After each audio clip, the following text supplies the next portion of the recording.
Hey everybody, how's it going? It's Russell Matthews here, and if you haven't already heard, there was a big news announcement about the results from a study that's going to have dramatic impacts for Canadians all across the country when it comes to the Canadian economy, Canadians' jobs, and the benefits that people have been receiving over the past few months since the whole virus situation has started. And we're already seeing the stock market jump up after hearing this news today, so it's clear that the stock market and investors think that this is good news. But let's find out what it means for you. Today we're going to do a little recap if you haven't heard the news already, then we're going to get into what this means for the Canadian economy, Canadian jobs, and for the benefits that you've been collecting over the past little while. Or at least the benefits that you've been able to collect if you're in the position where you need them.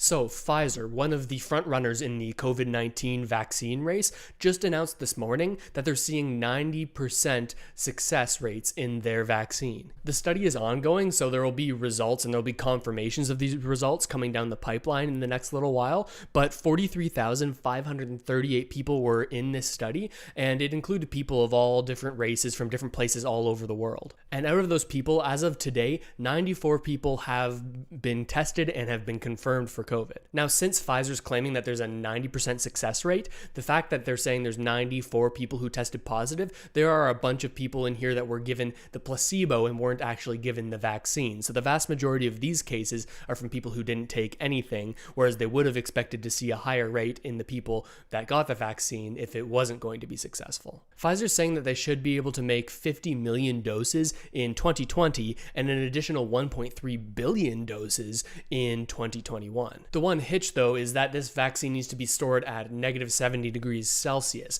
So as I'm sure you could imagine, there could be some logistical problems with actually getting it out to people. Now, taking a look at this from a Canadian perspective, you start to wonder, okay, like how did Canada position itself with this company to potentially get these vaccines delivered to Canada? And the way that Canada did it was a little bit different. Instead of just like putting all of their eggs in one basket with one like Pfizer or one company to create the vaccine, what they did is they enlisted 7 different companies in which they reserved a certain amount of vaccines. So with Pfizer, they actually only reserved 20 million. Now, it remains to be seen if this was a good strategy or not, because altogether Canada has secured 320 million or around that doses of the vaccine from different providers, but only 20 from Pfizer, which is the one with this good news coming from it. And of that 20 million doses that they've now secured, only 10 million people will be able to be vaccinated from this if all of these things go as planned. And that's because you're going to need 2 doses per person. So 20 million doses, that's only 10 million people covered in Canada. And today at a press conference, the Prime Minister said that these doses would go to the people who are most at risk first. So the people who are first in line are the healthcare workers who are dealing in hospitals, dealing with sick people. And then it's kind of become a debate on where this will go afterwards. Again, assuming that this makes it through all of the final steps of these studies. And while this seems like good news to most people, there are some interesting stats that have recently come out from Stats Canada that talk about how many people would be unwilling to accept a vaccine if they had the option to and it was available to them. Here's a study from Stats Canada which outlines exactly how many people would not want to accept this vaccine if they were able to. So it covers all ranges of the opinions here. It says 68.2% of people would be very likely, 15.2% would be somewhat likely to accept the vaccine if it became available, and I can't talk today, I guess, and 4.1% of people would be somewhat unlikely, 7.9% would be very unlikely, and 4.6% don't know. So when you put these together, we get right around 12% of people are unlikely to accept the vaccine. Now, that could be a problem when it comes to actually having the vaccine work, because as you'll know, vaccines are only effective when enough people have gotten them, right? And we get that sort of herd immunity effect. But we do see these kind of numbers growing, very unlikely and somewhat unlikely, with people having less and less trust in our government to make the right decisions for us when it comes to these health concerns. More people are wary of having a vaccine and would be likely to sort of wait it out and make sure that there aren't any sort of side effects that people are getting from that initial batch of vaccines. That being said, though, the Canadian government has come out and said we're not going to make vaccines mandatory, so I guess people will have this freedom in choosing whether or not they're going to get the vaccine. Those numbers of people people who would be less likely or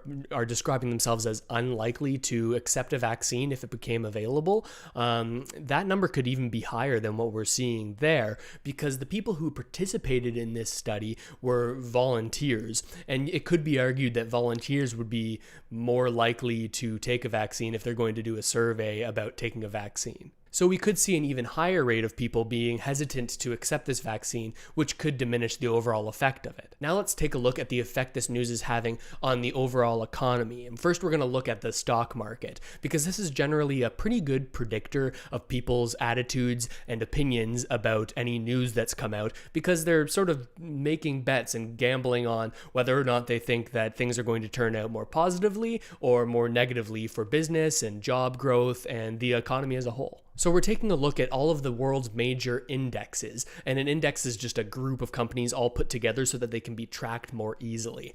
And we're seeing green, right? We're seeing all of these major increases all across the world, with, I guess, just a couple exceptions here of things dropping a little bit. And the fact that we're seeing this green means that people are very optimistic about this news, and it could mean that investors are predicting that there will be job growth and there will be more growth in these companies, and that things are looking good. If you haven't invested in any of these indexes or in the stock market in general, you're probably thinking, Russell, well, what does this even mean to me? It's not important to me if I haven't invested. First off, I definitely recommend you do, and we talk about it here on the channel. But second, this is good to look at because it kind of tells you what you can expect in the future in terms of the job market, which is so important for people who might be on the benefits that the Canadian government has put out right now. That's the CRB, the CERB before, and the CRSB, the CRCB, maybe EI. If you're looking at this and you're seeing green and you're seeing growth, it's more likely that more jobs are going to be coming to Canada as these companies grow and perform more favorably. This is also a good sign if you're somebody who works in the entertainment industry,